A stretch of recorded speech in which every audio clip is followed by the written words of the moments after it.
All right, good morning, everyone. Go ahead and get started with Coach Traylor. JJ? Jeff, just looking back at this last game against Southern Miss, what are some of the things that jumped out after watching the game on film? Pretty much what I thought after the game. I thought Coach Hall did a great job coming out and putting Gore and single wing, snapping the ball on one. Were some of those penalties intentional? I don't know. They were getting 80 seconds off the clock. The killer was when they took 80 off of it, and 80, and then 80, and it's third and like 15, and we got a face mask penalty. And now they get to take 4 more minutes off the clock. So it was frustrating. We were frustrated we couldn't get, going offensively. If we could have got up by 2 scores, they couldn't do that anymore. But we just could never get ahead of them. I do think it will benefit us in the long run. We've been about a month, 5 weeks without having to make a real pressure call late in the game. And no matter what any of us want to say, we all had a little extra lump in our throat when it was tied up with 5 minutes left in the fourth quarter. To face adversity, I mean, you guys were down and then tied the game. What does that say about your team to be able to face that adversity head on? I was extremely proud of how we didn't flinch. No one started pointing fingers or blaming. And, I've seen a lot of teams when they get in those situations where you're supposed to blow out somebody per se, and then it's not going well. And people turn on each other. And we had none of that. It's our guys hung in there and battled. Our coordinators did a great job of staying calm. Our assistant coaches did a really good job of keeping our kids calm. And we just, trusted the process, just kept pounding the fist, win the day, all the things we talk about all the time. Think about the very first culture pillar we have, integrity. I say it all the time. It's easy to be a man when it's cloudy and 72 outside and there's extra money in the savings account.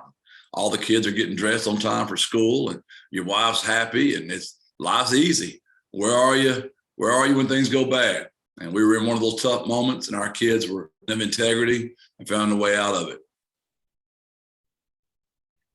Greg? Jeff, what were those things that kept the offense from rolling at a higher level sooner in the game? Anything that stood out when you look back at it?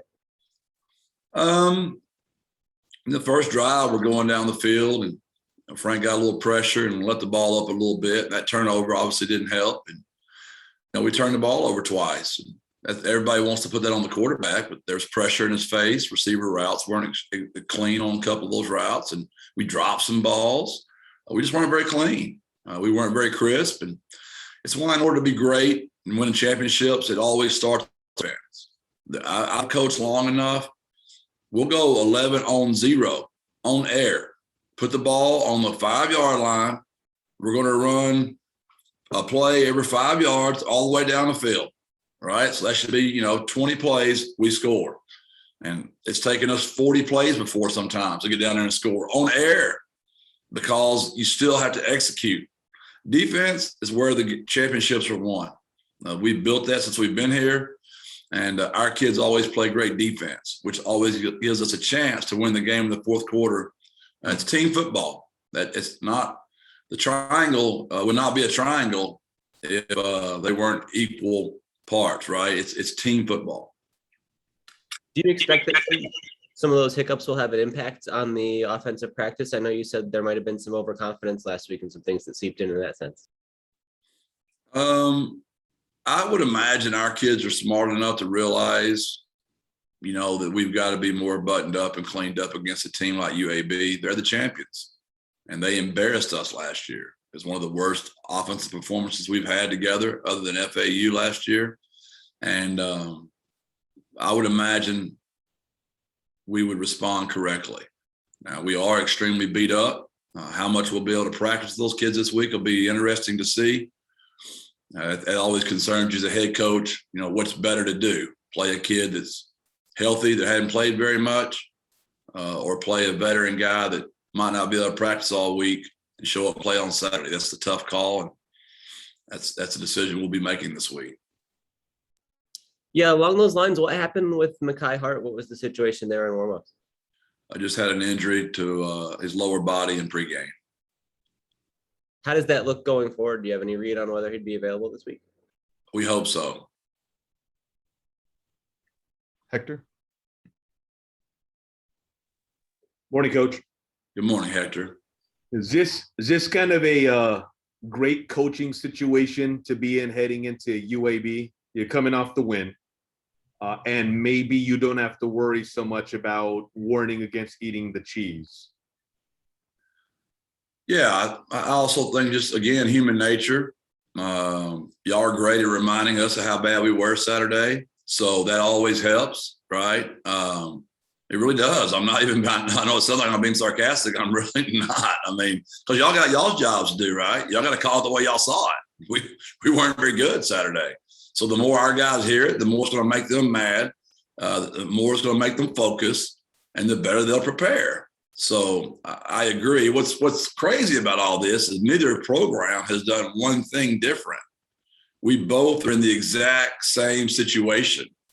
It might look like we've done more. We've done nothing. Both teams enter the game with the exact same situation. If we win, we're in. And if they win, they're in. So that's kind of ironic that we've gone on this 10-game stretch and we've gained nothing over them. We're all the same. Winner takes all. And then one more for me, Coach, kind of a little bit unrelated. And it goes to the city and how, especially in the last couple of weeks, the energy and the enthusiasm has lifted. Have you heard the rap song, the Birds Up Meep Meep rap song that's out now? I haven't yet. But I look forward to that. Yeah, there's a line in there about I think it's the birds and winds are inked up like Traylor or something like that. And you make an appearance in the song, not surprisingly. Well, that's awful nice and flattering. But if we don't play better Saturday, they'll probably have another rap song about the trailer getting out of here. So I better make sure my kids play better Saturday. Appreciate the time as always, Coach. Thank you. Appreciate it, Hector. JJ. Jeff, I wanted to circle back to Frank Harris. What do you expect out of him? He's always kind of, hasn't he? One more time, JJ, you kind of cut out. I know the question was about Frank Harris, but I couldn't hear the last part. The facing adversity and bouncing back. Well, I've told you all a million times, he's like a snake, right? Every time you try to kill him, you can't kill him. Kid's tough. He's tough. And he's a reflection of me. If he doesn't play well, I didn't coach well. And we've got to do a better job of making him feel comfortable. And we'll do that this week. We'll make sure and get him involved in the game planning and make sure he's comfortable and get that kid going. And Frank Harris will bounce back. I know him too well. He will bounce back. After the game, you mentioned some pressure. You felt like it was on the team. Can you kind of expand on that a little bit more? If it wasn't just the same, it'd be easy if it was just the same. It was just a little bit different. Sometimes he saw some ghosts, and sometimes there were some real things there. And, this was what I feel. And we've got to do a better job protecting him and making him feel comfortable so he doesn't see those ghosts. Greg. Jeff, your players on this UTSA roster have never beaten UAB. Does that dynamic matter, or what impact does that have as you guys prepare for this game? Yeah, it matters because every time y'all remind them of that, our kids have a unique way of like doing what they're not supposed to do. And, but yes, it matters. But a lot of that, you got to give credit to Bill Clark and what he's established there at UAB. They're a top 25 statistical defense in every category. And that's been that way as long as Bill's been there. They recruit extremely big, physical, fast kids. They're heavy in the junior colleges. And those kids are freak athletes that know Bill's scheme very well. They run the ball very well. And then when you get up there too tight, they're going to play action pass and hit a tight end on some kind of wheel route or running back on a wheel route, or they're going to go double post or a cell cut on you. And they just do a really good job. They're well coached. And Bill's a high school guy, so I'm a huge fan of Bill's, and I root for him every week, except for this Saturday in the Alamo Dome. Do you just use that history to kind of fire your guys up, or is there any part of having to inspire some confidence that you can beat that team in that uniform? You don't have to do anything. It's a championship game. Our kids are very mature. They know what's at stake. You got to do things on the Southern Miss week. You don't have to do anything during the UAB week. It's going to take care of itself this week. And you mentioned the championship dynamic. It was interesting to hear you say that the first one is the hardest one in that sense. Why is that, or why is experience so valuable in that kind of pursuit?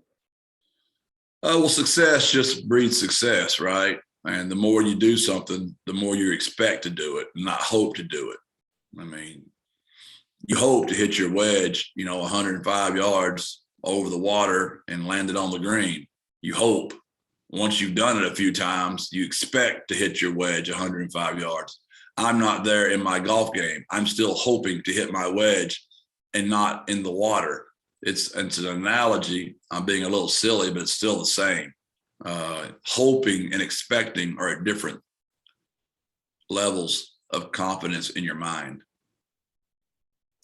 And what kind of impact do you want or need the Alamo Dome crowd to have in this game, a matchup of this caliber? I've watched some of those, people just filming the crowd, and you can really tell it's not fake. Our crowd is into our team. It is a sincere love for those players. It was just amazing. They are so into our kids. And I was talking to Jordan this morning, who coaches for the Saints. And I said, Jordan, it was like coaching at the Superdome. It was that loud. And I know I always brag on our band and our student section, but for once I felt like the city of San Antonio matched our student section and matched Sosa. And that's going to be my triangle. I've been trying to think of a way we were going to get the Alamo Dome in the triangle. I've got it. It's Sosa, student section, and the city of San Antonio. Our triangle showed up last Saturday. One of the other things you talked about after the game Saturday was kind of the pressure and feeling like the guys had some extra weight on their shoulders in this game. As you kind of got around the group yesterday, how do you feel about the pressure that they're facing this week, getting ready for a game of this magnitude? It just reminds me of what I said in the very beginning with our kids when we brought these super seniors back. As the expectations rise, our culture has to match it. We've got to out-culture UAB Saturday. We have to. We have to be what our 5 pillars are. And it's going to literally be a pound the fist, trust the process, win the day kind of day. It's going to come down to the very, very end. And a champion has the ability to play one play long as opponent. And I have a sneaking feeling this one might come down to the very last play. What have you decided, if anything, about how to make sure along those lines that your guys can play free and not kind of have that burden that you saw a little bit this weekend? Just that. You just can't get into all that other stuff. You gotta do what we do. Just give back to our culture and don't deviate from it. We just can't. I mean, do your job. Just do the ordinary, extraordinary. Let's have a great pad level. Let's protect the football. Let's block with our hands inside with a wide base. And I know it's very boring. Those are the things we did not do very well Saturday. Sometimes when you try to do more, you get outside of yourself and you end up hurting your team by trying to do too much. And we can't do that. We've got to trust the process, win the day.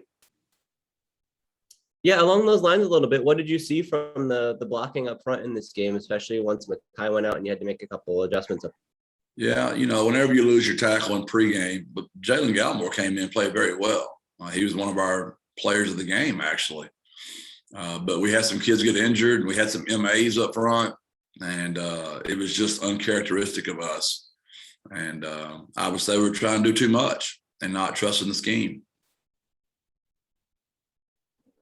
What did it mean to you to see Leroy Watson get a chance to make that big receiving impact? I know you mentioned on the radio show that it would happen at some point. Is it meaningful to see it come through? Yeah, I thought about that when I just said this thing probably come down to the last play of the game. I've been speaking things into existence so much lately. I need to hush. I need to say Roadrunners are going to win or something and speak that into existence. But, yeah, it's just a gut feeling that I had. The kid practices too hard. He's too involved in our schemes, and the ball just hadn't found him really this year. And I knew when they went too deep and we had verticals called that he was going to be the guy. And I was really glad Frank dropped that dime. And Frank stayed in there on that one. He stayed in there with a great platform, good wide base, and really threw a heck of a ball in there. So I do think some of that gets lost whenever a quarterback makes a couple of bad throws, we forget a lot of the good things Frank did in the game as well. JJ. Jeff, you mentioned the first championship is the hardest. How hard is it to win a championship? Well, it's never been done in the history of our school. Now, I know it's only 11 years, but never is a long time.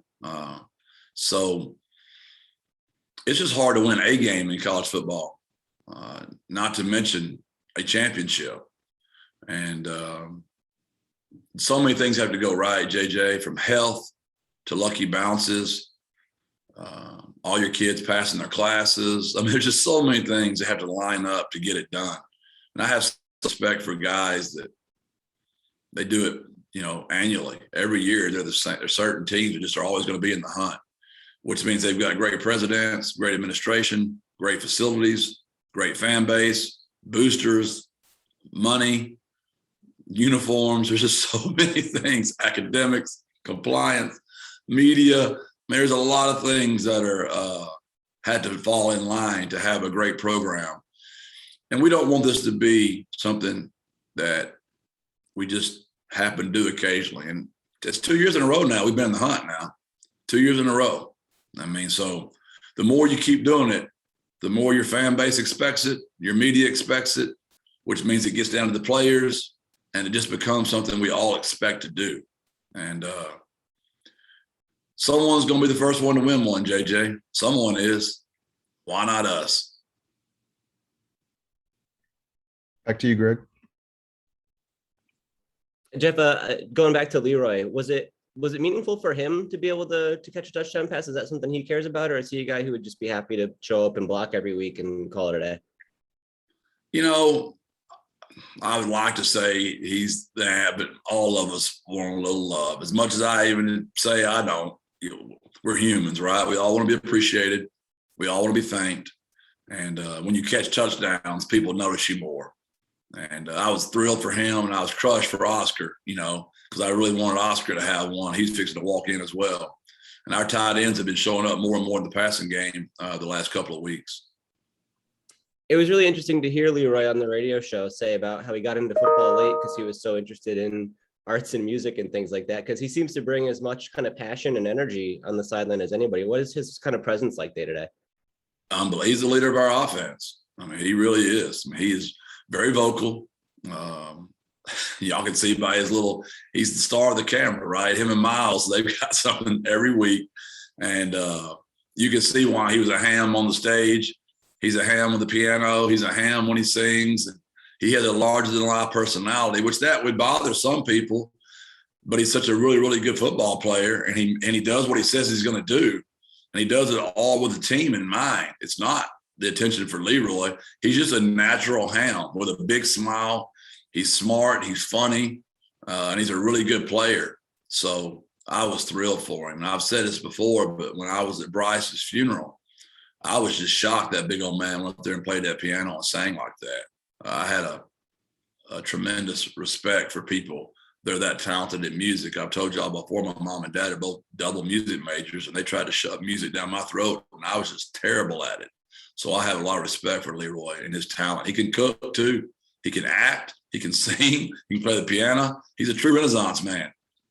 Yeah. What other kind of opportunities have you had to see him put that stuff on display? Does he ever do it in front of the team or anything like that?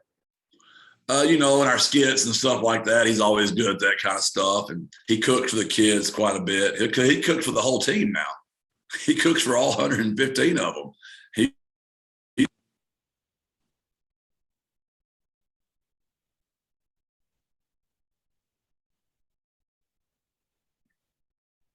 Okay. Anything else for Coach Traylor?